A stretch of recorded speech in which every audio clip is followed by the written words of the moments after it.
अस्सलाम वालेकुम दोस्तों, इनसाइड में मौज़म फ़खर में खुश आमदेद। ख़तून अव्वल की मुबैना करप्शन की एक अजीबो गरीब कहानी घर के भेदी ने ना सिर्फ खोल दी है, बल्कि जो जिसे हम कहते हैं ना कि बीच चौराहे में जो काठ की हंडिया है उसको फोड़ दिया गया है और अभी तो पार्टी शुरू हुई है। क्योंकि अलीम खान साहब के इंकशाफात के बाद, और ऐसे इंकशाफात जिनके बारे में अलीम खान साहब का ये दावा है कि उनके पास बेशुमार सबूत मौजूद हैं, तो इसका मतलब ये है कि अलीम खान साहब की इस एंट्री के बाद अभी बहुत से और किरदारों ने सामने आना है। और किरदारों ने सामने आकर इमरान खान साहब का जो एक बुत बना हुआ है, क्रिज़मेटिक बुत, बिल्कुल करप्शन फ्री और इधर उधर वाला, उस बुत के ऊपर बार बार हमले किए जाएंगे। जहांगीर तरीन साहब भी बहुत जल्द मंजर आम पर आकर बहुत सारे राज फाश करने के लिए तैयार हैं। और असल में भंगड़े तो उस वक़्त डलेंगे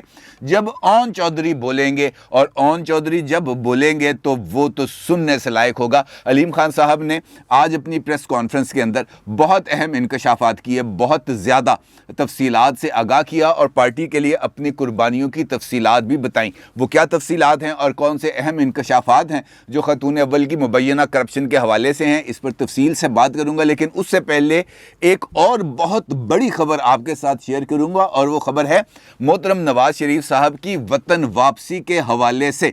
मोहतरम नवाज शरीफ साहब ने कल यानी 3 अप्रैल को पाकिस्तान वापस आने के लिए पाकिस्तान इंटरनेशनल एयरलाइंस की फ़्लाइट PK785 से लंदन टू इस्लामाबाद की एक सीट बुक की थी। और उनकी जो इस फ़्लाइट के अंदर जो सीट है, जो सीट नंबर है, वो है 42F। और इसकी एक जो टिकट की और जो तफसीलात हैं वो इस वक्त आप अपनी स्क्रीन पर भी देख सकते हैं। लेकिन फ़्लाइट से पहले ही इस रिज़र्वेशन को कैंसिल करवा दिया गया, और उसके बाद फिर ये तासुर मिला इस सारी सूरत हाल से कि पाकिस्तान के अंदर चूँकि तहरीक अदम एतमाद के हवाले से डिप्टी स्पीकर कासिम खान सूरी साहब ने एक ऐसी रूलिंग दे दी जिसके नतीजे में शहबाज शरीफ साहब की तरफ से वजारत उज़्मा का जो ताज उन्होंने अपने सर पे सजाना था उसके अंदर रुकावट पैदा हो गई, और इसके वजह से नवाज शरीफ साहब ने वतन वापसी का प्रोग्राम मौखर कर दिया। ये वो प्रोपेगेंडा है जो मुसलसल पाकिस्तान तहरीक इंसाफ के ऑफिशियल अकाउंट्स के ज़रिए इस बात की तशहीर की जा रही है कि नवाज शरीफ साहब ने आना था, नवाज शरीफ साहब नहीं आए। ये जो पोस्ट है जो शेयर की गई है, ये ज़ुबैर यूनुस बंदीशा साहब ने शेयर की है अपने फेसबुक अकाउंट पर, और इसके ऊपर बड़े वाज़ेह अंदाज में अगर आप इनके पोस्ट पे जाएं तो आपको पता चलेगा कि ये साहब जो हैं ये इनका ताल्लुक़ बुनियादी तौर पर पाकिस्तान तहरीक इंसाफ से है, और वो इस किस्म के कार्रवाइयों के अंदर बहुत ज़्यादा हद तक मुलव्वस हैं। अदरवाइज़ नवाज शरीफ साहब हों, पाकिस्तान वापस आ रहे हों और ख़ामोशी से आ रहे हों, चुपके से आ रहे हों, और PIA से आ रहे हों, और PIA को पता ही ना हो कि मोहम्मद नवाज शरीफ नाम के एक बंदे ने लंदन से इस्लामाबाद के लिए एक सीट बुक कर ली है, और बुक भी की है इकॉनमी क्लास में, तो इसका मतलब ये है कि इसके अंदर कोई सदाकत नहीं है। अदरवाइज़ तो ये ख़बर ने कल सारा दिन TV पे चल चल के इसका बेड़ा गर्क हो जाना था। लेकिन बुनियादी तौर पर यह भी एक प्रोपेगेंडा टूल है, लिहाजा इस प्रोपेगेंडा टूल को अच्छे तरीके से इस्तेमाल करने की जो सलाहियत है वो पाकिस्तान तहरीक इंसाफ के अंदर बदर्जा उत्तम मौजूद है। लिहाजा वो अपनी इस सलाहियत को भरपूर तरीके से इस्तेमाल करते हैं, और इसी सलाहियत का इस्तेमाल किया PTI के ऑफिशियल अकाउंट्स के ज़रिए जनाब अलीम खान साहब के लिए। अलीम खान साहब के लिए कल से ही सोशल मीडिया पर एक कैंपेन चलाई जा रही थी, और PTI के ऑफिशियल अकाउंट्स के ज़रिए चलाई जा रही थी। ना सिर्फ अलीम खान साहब बल्कि जहांगीर तरीन साहब के ख़िलाफ़ भी ऐसी ही कैंपेन चलाई जा रही है, जहाँ पे वो बैठे हुए हैं, उनको सर पर डॉलर बरस रहे हैं, और साथ उनको ये कहा जा रहा है कि जनाब ये अमेरिका से यारी अच्छी नहीं। इसी तरह की एक तस्वीर आप इस वक्त भी अपनी स्क्रीन पर देख सकते हैं, जहाँ पर इस बात का इजहार किया जा रहा है कि जनाब वो एक अमरीकी सफ़ीर के साथ उनकी मुलाकात हो रही है और उस मुलाकात के ताने बाने जोड़े जा रहे हैं इमरान खान साहब की तरफ से तश्कील दिए जाने वाले उस बयानिए के साथ कि पाकिस्तान में जो तहरीक अदम इत्मीनाद है इमरान खान साहब की हुकूमत को घर भेजने के लिए, वो बुनियादी तौर पर फॉरेन फंडेड है और उसके पीछे अमेरिका का है। अब जब ये सोशल मीडिया पर पोस्ट वायरल होती हैं और बहुत ज़्यादा स्प्रेड होता है, आपको पता है कि जब ऐसी चीज़ आ जाए तो फिर उसका स्प्रेड तो बहुत ज़्यादा होता है, उसकी वजाहत देना ज़रूरी थी। और जब अलीम खान साहब आए वजाहत देने के लिए, फिर तो भाई उन्होंने वो वजाहत दी है कि अमेरिका तो साइड पर रह गया, अमेरिकी सफ़ीर से मुलाकात तो साइड पर रह गई, वो खान साहब को अपनी पड़ गई। यहाँ तक हुआ अलीम खान साहब ने यहाँ तक कह दिया अपनी प्रेस कॉन्फ्रेंस में कि मेरे पास सबूत मौजूद है, मेरे पास आपके साथ होने वाली कॉन्वर्सेशन की रिकॉर्डिंग्स भी मौजूद हैं और मेरे पास आपके साथ राब्ते के लिए वो जो टेक्स्ट मैसेजेस किए गए, जो व्हाट्सएप मैसेजेस किए गए या जो आईफोन के जो मैसेज होते हैं वो उनका जी मेरे पास वो तमाम रिकॉर्ड मौजूद हैं, कहें तो पेश करूं। लेकिन उसका मतलब ये पेश करने का मकसद आपको पता है, फिर उसके बाद अगली सूरत हाल बहुत ज़्यादा ख़राब हो जाती है। अलीम खान साहब का ये कहना था कि आज लोग कहते हैं कि अलीम खान ने पीटीआई के साथ गद्दारी की है। उनका ये कहना है कि भाई मेरे जैसा कोई कुर्बानी देने वाला तो बताओ।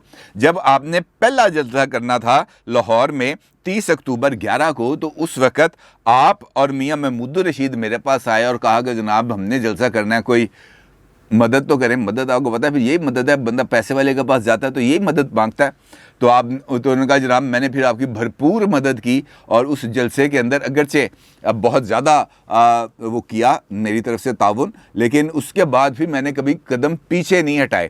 और उसके बाद जब जहाँ जहाँ पर भी मेरी ज़रूरत पेश आई मैंने हर तरह से मदद की और उसकी वजह थी कि हमने एक नए पाकिस्तान के ख्वाब देखे, वो जो अगली कहानियाँ होती हैं वो उन्होंने वो सारी सुनाई। उसके बाद उन्होंने फिर धरने का जिक्र किया। उन्होंने कहा जी धरने के अंदर भी 126 दिन धरना रहा, 126 दिन में आपके साथ रहा। एक एक दिन कैसे रहा उनका जनाब ये भी आपको पता है। वहाँ पर जो लोग मौजूद थे उनके लिए खाना पीना सफाई इस किस्म के जो दीगर इकदाम थे वो सारे के सारे मेरी ज़िम्मेदारी पे आपने लगाए हुए थे, वो ज़िम्मेदारियाँ भी पूरी की गई।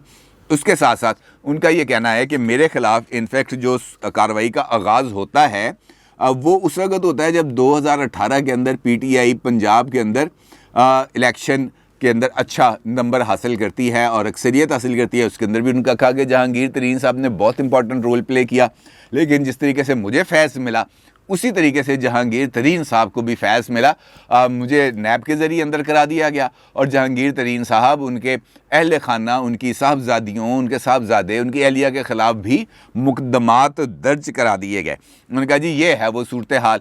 अब उनका ये कहना था कि जनाब पंजाब के अंदर जो तकर्रुर और तबादले होते हैं, डिप्टी कमिश्नर की सीट के लिए 3-3 करोड़ रुपया रिश्वत दी जाती है, 3-3 करोड़ रुपया रिश्वत दी जाती है। कमिश्नर लगाने के अलग रेट हैं, एसपी लगाने के अलग रेट हैं। और जब तक जो सीएम सेक्रेटेरिएट में पैसे ना दिए जाएं उस वक्त तक तो कोई तबादला होता ही नहीं था।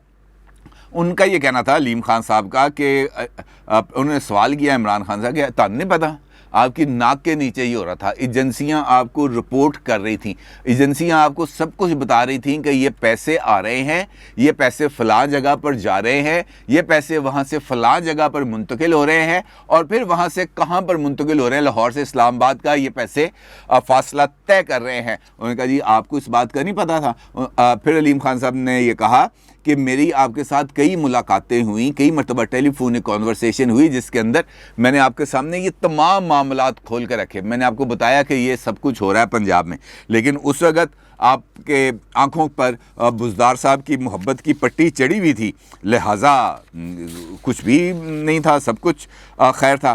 फिर उन्होंने कहा जी आज मुझे कह रहे हैं गद्दार कि तू गद्दार है, गद्दारी के फतवे जारी किए जा रहे हैं, मुझे टैग किया जा रहा है मुख्तलिफ पोस्टों के अंदर जो पीटीआई के अकाउंट से बन रही हैं। ना सिर्फ टैग किया जा रहा है बल्कि ये कहा जाता है कि तुम जो है वो गद्दार हो, मुहब्बे वतन नहीं हो। उनका ये कहना था अलीम खान साहब का कि जनाब मेरी मुलाकातें हुई हैं, मेरे कई लोगों से मुलाकातें हुई हैं, कई सफ़ीर साहिबान जो मुख्तलिफ ममालिक से हैं उनके साथ भी मुलाकातें हुई हैं। मेरी जिस अमरीकी सफ़ीर के साथ मुलाकात हुई है वो बनी गाला में हुई है, आपके साथ हुई है, तो क्या आप भी गद्दार हैं?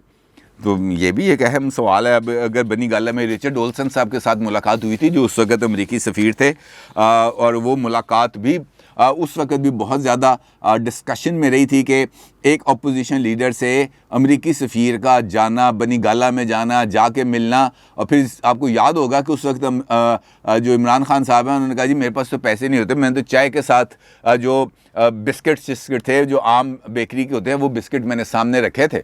ये उन्होंने, मुझे याद आ रहा है कि उन्होंने इस किस्म की कोई बात भी की थी। उन्होंने कहा ये जो करप्शन है, ये करप्शन का, अगर आपने पंजाब के अंदर जो करप्शन हुई है इसका पता लगाना है तो 4 ब्यूरोक्रेट्स हैं, इन 4 ब्यूरोक्रेट्स को पकड़ें और आपके सामने सारी कहानी खुल जाएगी। सबको पता चल जाएगा कि किसने क्या किया है, सारा सच सामने आ जाएगा, सारे करतूत सामने आ जाएंगे। और उनका ये भी कहना था, एक सवाल जब हुआ पूछा उनसे कि भाई ये पैसे अगर पकड़े तो जाते कहाँ थे, मासूमाना सा सवाल है वसीम बदामी की ज़ुबान में। तो उनका ये कहना था कि मैं इमरान खान के घर वालों के बारे में कुछ नहीं करूँगा, अलबत्ता जो पैसे इकट्ठे किए जाते थे ये ट्रांसफ़र पोस्टिंग्स के हवाले से, वो एक ख़ातून है पंजाब में फ़र्रा नाम की, वो उनकी तरफ जाते थे। फ़र्रा ने यहाँ पे बहुत ज़्यादा रिश्वत ली है, ठेके लिए हैं, ट्रांसफ़र पोस्टिंग्स के अंदर मौजूद होती थी, और अब वो पाकिस्तान से जा चुकी हैं। ना सिर्फ वो जा चुकी हैं बल्कि उनके शौहर भी पाकिस्तान से जा चुके हैं। इसका मतलब ये है कि जो पैसे थे वो फ़रा अपने पास तो नहीं रखती थी। सबको पता है कि फ़रा बीबी जो हैं वो किसकी दोस्त हैं, किसकी दस्ते रास्त हैं, ये तो कोई ढकी छुपी बात नहीं है। वो उनका जो ताल्लुक़ है ख़ातून अव्वल के साथ वो भी ढका छुपा नहीं है, और अलीम खान साहब का जो इशारा है वो उसके ताने बाने भी यकीनी तौर पर ख़ातून अव्वल की तरफ ही जाते हैं। अलीम खान साहब ने ये भी कहा कि भाई इसका मतलब ये है कि अब वो पाकिस्तान से जा चुकी हैं तो सब कुछ जो कुछ था वो उन्होंने समेट लिया है, और वो समेट के अब निकलना बनता था तो निकल गई हैं। अब इसकी तो तस्वीरें भी जारी हो चुकी हैं कि जनाब वो जा रही हैं, एयरपोर्ट पर मौजूद हैं वगैरह वगैरह। तो ये सारी कहानी है। अब ये सिर्फ अलीम खान साहब की कहानी नहीं है। अलीम खान साहब ने कहा कि मेरे पास बहुत सारे राज हैं, तो राज तो और भी बहुत सारों के पास हैं। एक मुबैना ऑडियो और वीडियो का कहानी भी चल रही है कि ये भी एक इमरान खान साहब की मुबैना ऑडियो है जिसको जो चली गई है एक इंटरनेशनल फॉरेंसिक कंपनी के पास, उसका फोरेंसिक कराया जा रहा है, और मुस्तनद फोरेंसिक रिपोर्ट मिलने के बाद जो वो ऑडियो है उसको रिलीज़ किया जाएगा। और ये वही ऑडियो है बाय द वे जिसका जिक्र खुद इमरान खान साहब ने एक टीवी इंटरव्यू में किया था आज से 2-3 दिन पहले अरशद शरीफ के साथ। उसके अंदर उनका ये कहना था कि मेरी एक ऑडियो भी है जो ये रिलीज़ करने जा रहे हैं, मुझे इन चीज़ों से कोई फ़र्क नहीं पड़ता। इमरान खान साहब ने ये बात भी प्रीएम्प्टिवली की थी, क्योंकि उस ऑडियो पर उनसे जब उस शख्सियत यानी जो ये लीक करेगी जर्नलिस्ट, उसने जब उस ऑडियो पर उनसे मौक़िफ़ लेने के लिए रब्ता किया कि जनाब आपकी इस किस्म की ऑडियो आई है, क्या ये जो ऑडियो है ये आवाज़ आपकी है, ये जो इस ऑडियो के अंदर जो कंटेंट है ये आपका कंटेंट है। तो यकीनी तौर पर उनको पता चल गया इमरान खान साहब को यार ये चीज़ सामने आ रही है, तो उन्होंने कहा मैं पहले ही ये बात मीडिया पे कर दूं कि एक ऑडियो रिलीज़ होने वाली है। लेकिन ज़राए ये बता रहे हैं कि वो ऑडियो मौजूद है, ख़तरनाक ऑडियो है, और उसमें कोई किसी शख्सियत के बारे में कोई गुफ्तगू हो रही है। और अब उस जो ऑडियो है उसका फोरेंसिक भी कराया जा रहा है, और फोरेंसिक कराने के बाद, मुस्तनद फोरेंसिक कराने के बाद इसको रिलीज़ किया जाएगा ताकि किसी किस्म का कोई शक व शुबा बाकी ना रह जाए। और जब वो कंटेंट सामने आएगा तब भी बहुत सारे इस हवाले से इंकशाफात आएंगे।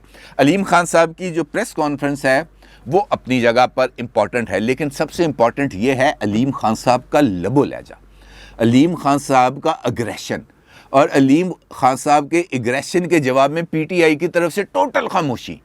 उनकी प्रेस कॉन्फ्रेंस अब हुए हुए 3-4 घंटे गुजर चुके हैं, इफ्तारी से पहले उन्होंने ये प्रेस कॉन्फ्रेंस की थी।